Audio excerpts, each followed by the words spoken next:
Ya, hari ini kita akan bahas salah satu ternak Mulyono. Ternaknya itu betina. Udah betina, lemesnya bukan main ya. Lemesnya bukan main. Ini orang dari kemarin gue udah perhatiin. Gue pengen nanggapin tapi gue takut dibilang bodoh gitu nanggapin video macam kayak gini ya kan. Ya, mendingan lu lihat aja videonya dulu. Presiden yang membela koruptor tidak layak untuk didukung. Kalaupun saya menyuarakan untuk melengsarkan Prabowo Subianto, itu ada alasannya. Karena Bapak Prabowo membela koruptor. Presiden yang membela koruptor tidak layak untuk didukung.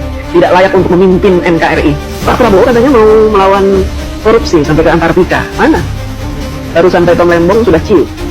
Nah, wanita ini yang gua tahu dia adalah kader PSI, caleg gagal dari partai PSI, yaitu partainya Kaesang, anaknya Mulyono. Yang gue heran kenapa orang ini berani banget gitu setiap narasi tanpa bukti, tanpa dasar, dan kayak paling tahu segalanya. Contohnya kayak di kasus Fufu Fafa, dia berstatement kalau Roy Suryo lah yang punya, dia punya buktinya lah kalau Roy Suryo adalah pemilik akun Fafa segala macam, tanpa mengeluarkan bukti-bukti yang otentik.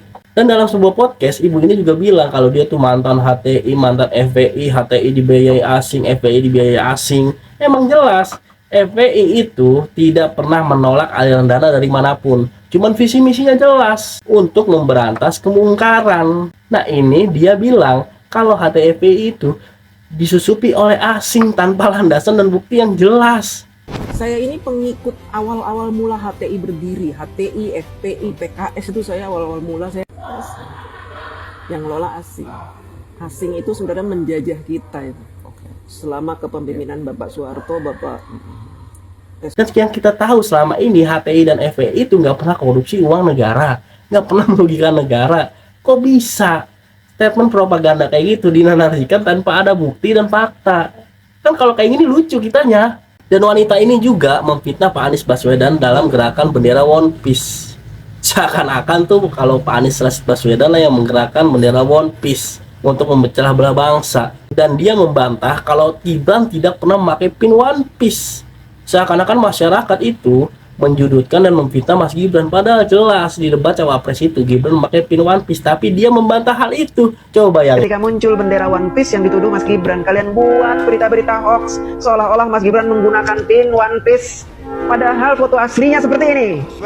Tidak ada pin. Orang betina, caleg gagal dari partai PSI, setiap bernarasi tanpa bukti, tanpa data. Ketika dikasih data, dan dia malah membantah kalau pas Gibran memakai pin One Piece itu adalah hoax. Kan lucu kalau kayak gitu.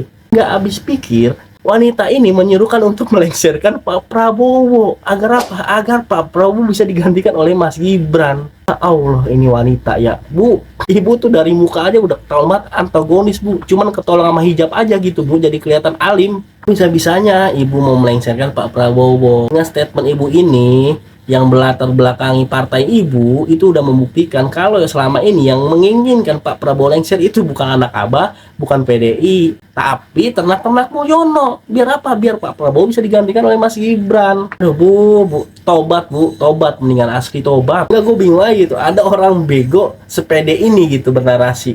Dan yang gue bingungnya lagi, orang bego ini banyak yang nyanjung di kolom komentar sosial media dia. Sebenarnya orang bego itu nggak masalah. Yang jadi masalah itu kalau ada orang bego nggak sadar dirinya bego. Dan yang lebih parahnya lagi, kalau ada orang bego itu bernarasi terus dipuja-puja oleh orang-orang bego lainnya. Karena biasanya kalau orang bego bernarasi terus dibenarkan dan dipuja-puja, orang itu makin menimbulkan kebegoannya. Ya seperti ibu-ibu ini aja gitu ya. Aduh, kalau ibu mengkritik sesuatu, bernarasi, kalau nggak ada latar belakang partai politik belakangnya is fine, masih dibilang agak objektif.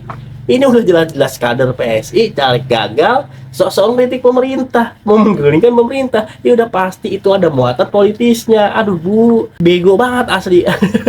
Sebenarnya gue males menanggapin video kayak begini nih, itu kan agak kelewat bego aja gitu. Dari sosial media menarasi, lama-lama ke podcast makin pede bernarasi, memfitnah suatu kelompok, memfitnah orang tanpa ada bukti, makin pede gitu.